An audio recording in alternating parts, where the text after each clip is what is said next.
Welcome to the Workology podcast, a podcast for the disruptive workplace leader. Join host Jessica Miller-Merrill, founder of Workology.com, as she sits down and gets to the bottom of trends, tools, and case studies for the business leader, HR, and recruiting professional who is tired of the status quo. Now here's Jessica with this episode of Workology. Welcome to the Workology podcast, sponsored by Upskill HR and Ace the HR exam. I feel like I need to start this podcast with some sort of song that the job market is hot, hot, hot. It's hot. The HR job market is on fire. All right, fire. HR job postings on Indeed are up 87%. 87% since the beginning of the pandemic. Maybe you've had 87% more phone calls from recruiters asking if you're interested in job opportunities. It's just one of the signs of the significance of our industry in HR at the current moment. HR is leading conversations in the boardroom, and we are in demand. This is our time to shine and jump into a new opportunity. If you were thinking about a new job this year, I wanted to name this podcast New Year, New You, but I kind of felt like it was cliche. But if you're looking for a new job in the new year, you have come to the right place. And I know so many of you are, and I want to be able to help with that. This increase in HR jobs is also the reason at Workology we have launched our own job board. Yes, Workology now has a job board component. You can head on over to jobs.workology.com and check out all our favorite open jobs for HR and recruiting leaders, including really great remote and also contract and freelance opportunities. So the place to go is jobs.workology.com. Well, since I'm hearing so many of you are thinking about a job change, I wanted to tap an expert to talk to us about what we need to know. What do we need to do in the new year when it comes to upgrading our resume and our social profiles? How do we need to prepare for that new job? How can we get ourselves in order to step into that new job opportunity and hopefully a higher salary in the new year? Because frankly, after these 2 years, we all deserve a heck of a raise with all the work that we've been doing in HR. Today, we're talking to Shennee Rutt. She's my friend, a founder, executive resume writer, and career strategist at Laurel Virtual Solutions. Shennee is the resume writing pro for HR pros. She does a lot of great work with HR leaders. As a former recruiter of 15 plus years, she knows what executives and hiring managers want to see in those resumes of candidates they choose to hire. While she focuses on HR, Shennee writes for all industries and career levels, from entry level to C-suite executive professionals. Shennee, welcome to the Workology podcast. Thank you, Jessica. How are you? I am great. We're talking about new year, new you. I know that sounds lame, maybe it is, but stepping into the new year and maybe a new career. So welcome to the podcast. I'm so excited to have you here. Yay. Thank you so much. I'm happy to be here. So happy to be here. It is a new year, 2022. And after a very chaotic 2 years, I wanted to ask you, what kinds of requests are you seeing the most from people in HR for career strategy help? That is such a good question. And we have really, really had a tough 2 years, to say the least. What I am seeing most in reference to answering that question is a need to deep dive into each of my clients, really into the breadth of their experience, positioning them for more, leveraging, and really identifying where they are now, where they can go, and opening them up to greater possibilities in their industry or HR specifically. So are you seeing people who are looking for a career change, or is it maybe people who've been out of work for a while? Like what's coming into your like LinkedIn email or your email and on the phone? What are people looking for? Well, I'm seeing a combination of a couple of things. I'm seeing one particular client profile, I would say, is somebody who has been in the space for over 10 years and has worked their way up from perhaps a generalist role and just needs an extra little boost of help in the leveraging of realigning their skills both on LinkedIn and their resume to position themselves for perhaps a senior HR business partner opportunity that they are definitely qualified for, but on paper it doesn't articulate that. And then certainly the other possibilities that are coming across my desk in LinkedIn land for sure are people who just need a refocus. They need a revamp. They need a refresh. They may want to pivot altogether for career. So, I think people are to the point now where they're looking for more. They want more. They need more. They're not willing to settle. I love that's the direction that they're going, because they shouldn't have to do those things. And why do you think there is such an uptick in looking for jobs right now? I feel like everybody's in the market. Why is it a good time to look for a job? I think it's a great time to look for a job because organizations are all having to reevaluate how they operate. Everything from what are we going to offer for wellness initiatives, mental health. I mean, there are companies, LinkedIn and Spotify gave their employees a week off in the fall, early fall. I think it was before Halloween. And they told them all, don't work, don't come in, don't check your email, go somewhere, spend time with your family, bake cookies, whatever it is you want to do, but just take the time for you. And I think that's actually a great incentive. But companies are not going to be able to operate the way they did before this pandemic. So, it is, I think the advantage is in the job seeker's court. Absolutely. For sure. And I think that right now there are more HR jobs and recruiting jobs than ever before in like recorded history, open jobs right now. So if you are an HR leader who is thinking about looking for a new job, I think this year is the year to do it. It's one of the reasons why I started my new job board. Workology has our own HR and recruiting job board, and there are so many jobs and so many good people who are open to new opportunities. I feel like with HR in the spotlight, the time is now. The time is now, and the jobs are there, so people they're on it. They're looking. They are hungry for more. But they need to get their digital stuff organized, their LinkedIn profile, their resumes. Like they need to get all those things done and put together before they start looking for work. This is true. What are you seeing from clients about why people are shifting roles or leaving their jobs? What's the factor that's driving this great resignation, great realignment, whatever? Why are people leaving? Wow. Well, it's been called so many different things, and I think that just keeps evolving every other day on LinkedIn. They're calling it the reinvention, the reevaluation, the whatever you want to term it for the moment du jour, I suppose.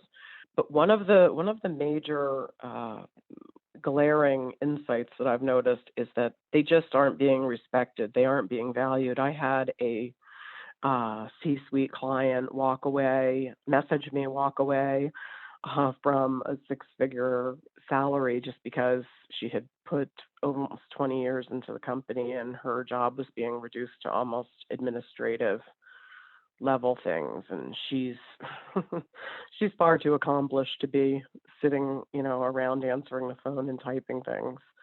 So she's asked for more. We realigned her, we got her organized and ready, and she's applying for CHRO and chief people officer positions now. I'm so excited for her. That's amazing. So and people are just walking away from a culture that doesn't suit them anymore.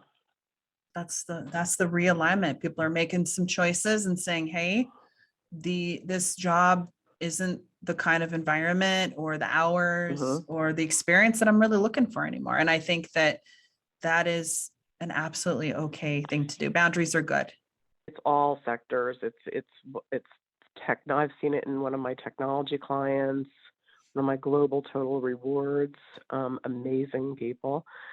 These are CHRO, these are, chiefs of organizational development, that's it. They've had enough. They're moving on. Well, let's say for maybe argument's sake that you're not a senior HR leader who's moving into a chief people officer role. Hmm. Do you think that it's still the time if you're a coordinator or you're a manager or you're maybe looking for something else? I don't think anybody should be sitting on a position and going to work and being miserable every day. You know, life is short. If anything, this has been a very insightful 2 years to realize that there's a demand, there's a movement, and I'm seeing it from folks who are recruiters who are wanting to leverage into generalist role. They want to be marketing, end of things. They just want to expand their horizons. So certainly, it's really all levels. I'm seeing all levels, all industries. I want to shift gears a little bit and switch over to the resume because that is the primary mechanism or tool that you use to showcase your skills when you're applying for your job outside of an Hmm. online application. What are the top 5 primary factors that everyone needs for a complete resume? Are there some components you can share with us without giving away your trade secrets? Oh, sure. Well, the resume is composed into several sections, obviously, and right out the gate, the first item of business is really having a strong header. Your name, your title, who are you? Do you have any certifications that need to be? Are you an MBA? Do you have the SHRM certifications, HRCI, any of those things that are important with highlighting your qualifications certainly need to be at the top. And then we would move into the summary of who you are and what you know and why you are the best at what you do. Then we move into what used to be called the career summary. I like to call it the career narrative, which is basically your experience, your job history, what you have done, where you have been, how long you've been there. Then I would move into core competencies and your skills, what you know, whether it's strategic leadership, project management, corporate communications, process implementation, whatever it is you know how to do. And then, of course, technical acumen and education is still on the last page, whether it be one of 3 pages or one of 2. So just the completeness and the just being decisive with how we tell your story of who you are. Which is really important, especially if a lot of people are moving. I mean, yes, there's a lot of jobs open, but there's also a lot of more applications and candidates for recruiters to sort through than maybe ever before. Yes, there is. Let's take a reset. This is Jessica Miller Merrill, and you are listening to the Workology podcast sponsored by Upskill HR and Ace the HR Exam. Today, I'm talking with Shennee Rutt. She's the founder, executive resume writer, and career strategist for Laurel Virtual Solutions. Personal and professional development is essential for successful HR leaders. Join Upskill HR to access live training, community, and over 100 on-demand courses for the dynamic leader. HR Research credits available. Visit upskillhr.com for more. What is the most common oversights you see for job seekers that they're making on their resumes and or LinkedIn profiles? The two are distinctively, different, and I think we covered what I see on the resume oversight, but the LinkedIn is a little bit more front and center, digitally speaking. And what I see, the 3 things that I see folks really missing the mark on with LinkedIn is their profiles are incomplete. And what I mean by that is LinkedIn has a completeness barometer. So the easiest way to explain that is if you go to apply for a job and you only fill out your application halfway, it's not going to be complete.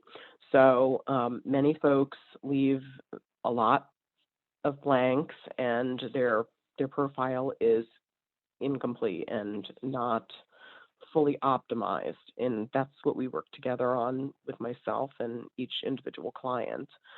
Outdated experience for sure, meaning greater than 15 years. And, if most of your career was centered with the top three employment, then then why do you have, 20 years ago listed on there? It's not necessary. And then, of course, lack of engagement for sure. Many folks want to position themselves and, a minimum engagement of really attracting a good algorithm and engaging is at least being connected to 500 plus, genuine LinkedIn connections. So, we work together on improving engagement and teaching folks how to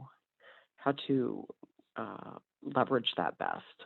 So those are just a couple of things that I'm noticing.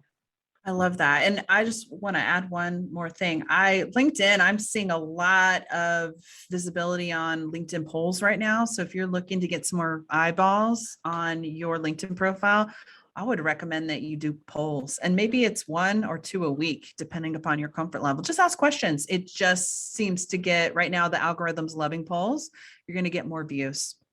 Yeah, polls and organic posts. I had an organic post that I did last week, and I have almost 1,000 comments and views, and it's amazing when you just speak yourself and you're empathetic, or you comment, or you have something insightful to share. People just embrace that. I love it. Yeah, so it's good stuff. We just need to work with everybody to, get everybody on the right track. That's all. What do you think are some major mistakes people can recover from that maybe actually make their resume stand out?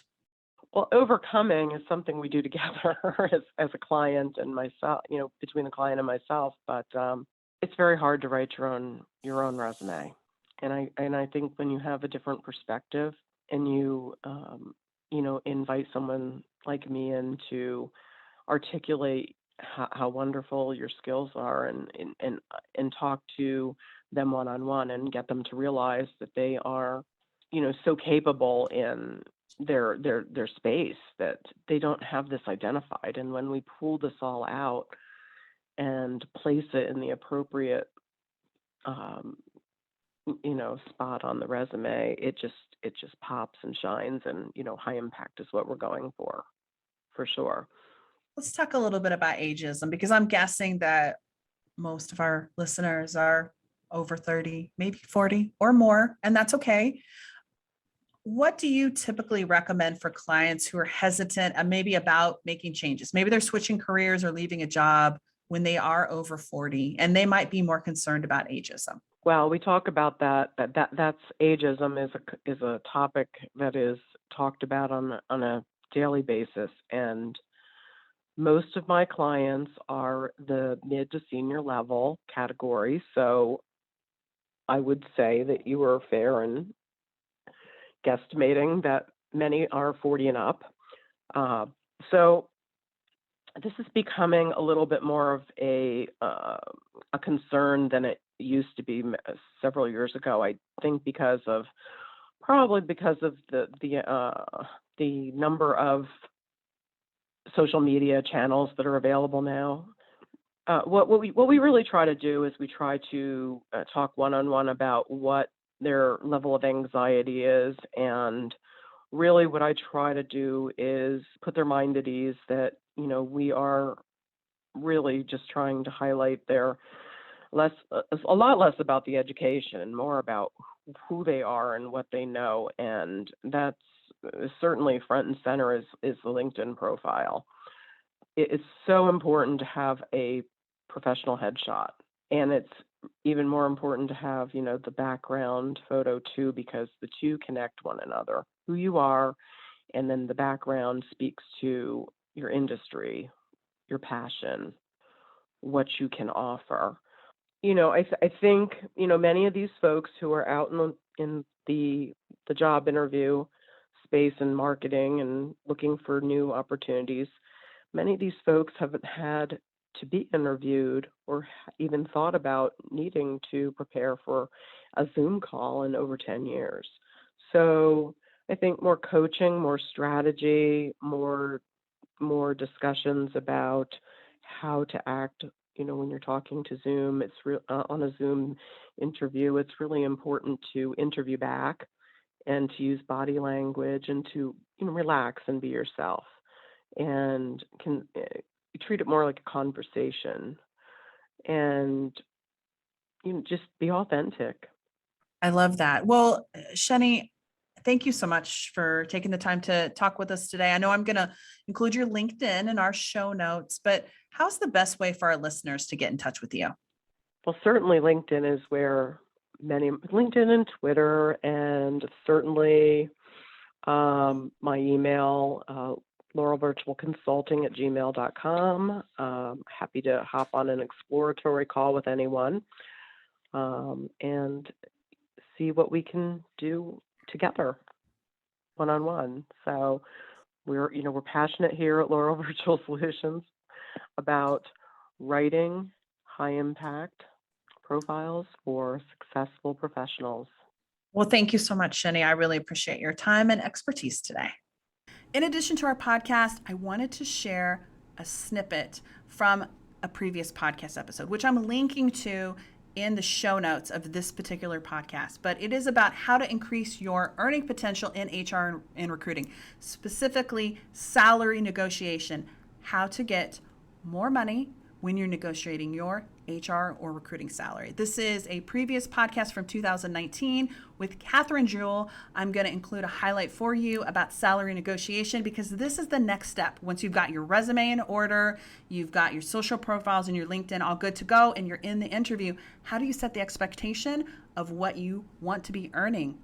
If maybe you haven't been earning that much money, or how do you give yourself a little bit or a lot of bit of an increase stepping into that new job in that HR role? What's the first thing that HR leaders should be doing to try to get them over that 100K hump? Well, the first thing almost sounds too easy. It's never tell what you earn when you're looking for a job. The only person who should know what you earn is your spouse and your career coach. And so when you're looking for a job, the most important thing is to act as if you are already at the 100K level. So you just hold yourself differently, and in the job hunt, you act as if you're at that level already. I feel like that could be a challenge for some of us who are in HR and we do maybe salary and compensation, and we understand pay bands and ranges. What you're saying is don't share that information about your current salary. So I wonder if for HR leaders, if I would be a little uncomfortable, because it's part of my job in HR to ask these questions. How do people get over that? Well, what you need to remember is when you're seeking a new position, you need to act like all the other job seekers. And so you don't want to reveal that information, and there are a number of different ways to get around it. But the most important way to get around it is to simply avoid the conversation. So when a recruiter calls you from your LinkedIn profile, you're going to start out by saying, well, the job sounds really interesting. Tell me more. And they're going to say, how much do you earn? And you're going to say, well, I'm a human resources manager in a global company. I think you could probably guess my salary. But it's more important right now that we know that this is the right job fit. So in other words, you're going to avoid the answer. You do not speak numbers. I like that. So it might be a little bit of interview practice where somebody asks you that question so that you can be prepared to be able to handle the response, which is not telling your current salary and just saying, you probably can guess my range based on my experience and what I do at XYZ. Right. You can also turn it around and say, what is the salary band for this position? And then if they're willing to reveal any number, you can say, we're in the same ballpark. We're good. Let's continue talking. Let's talk about this. So let's say that we want to make some more salary. We want to hire salary, but maybe we're not yet ready to start a new job at a new company. How does one go about getting more pay, maybe in their current role or maybe in a different role in the organization? Oh, that's a great question. Well, number one, you want to keep your eye out for higher level jobs within your company. Because sometimes a way to get a substantial raise is to move sideways in the company. And I've seen a lot of HR professionals move into other departments such as operations, training if they have a separate training department. And so you want to post for higher level jobs. But another great idea, and I've had a number of clients do this, they actually propose a new position that does not currently exist but really is necessary. So, for example, one of my HR clients who was in training under the HR banner decided that the company needed a learning management director. And this is a person who would basically catalog all the job knowledge for the entire company and be a resource to the training department and the HR department. And he actually proposed that job and got that higher level job. And it was a raise for him from about the high 70s to the low 100s. I like it. I think this is interesting because not once did you say, ask for more money in your current role. Do you think that's an option, or do you think that's a career killer? You absolutely want to do that, but timing is everything. And the performance review is the obvious time to go in, and you want to come in armed with information. You want to be armed with information about what are other people being paid at your level. And so you want to do your research on salary.com and make sure that you are being paid equitably for what your title currently is. The other thing is you want to bring in your achievement list and show how you are actually operating outside your position. Most people who have been in a job for, let's say, more than 4 or 5 years are actually operating one level above their title. And if you can convince management that you are actually operating at a different level, you can really substantiate maybe a $20,000 increase in pay. I am so glad to have the opportunity to connect with Shennee on the podcast today. Sometimes we're too close to our own experiences to really showcase our skills and experiences in HR. And that goes for salary negotiation too. Sometimes we are too close to it because we see it every single day. Yes, working with somebody like Shennee and Catherine is an investment, but the job market is hot right now. Plus, you have all these great experiences that you deserve to be compensated for. I think we can increase our earning potential $10,000, $20,000 per year or more. Or you can make the decision to work remotely or in a different capacity. The options are endless. The sky is really the limit. I'm linking to the Indeed report in the show notes of this podcast, along with that other podcast that I mentioned with Catherine Jewell about salary negotiation, so you can hear it in all detail. If you are in the job market, I'd love for you to visit Workology's new job board at jobs.workology.com. And if you're looking to post an HR or recruiting job, you can use the coupon code 50OFF. That's 50OFF, all caps. And you can save 50% off your job posting through the end of January. That's jobs.workology.com. 50 off. Your coupon code for 50% off. I am all about working smarter, not harder, and being really strategic and focused about my work and my personal time off. We in HR deserve to work less and have more money, especially after the 2 wild years we have had. Honey, it's been a lot. Thank you for joining the Workology podcast. We're sponsored by Upskill HR and Ace the HR exam. This podcast is for the disruptive workplace leader who's tired of the status quo. This is Jessica Miller Merrill. Until next time, visit workology.com to listen to all our previous podcast episodes.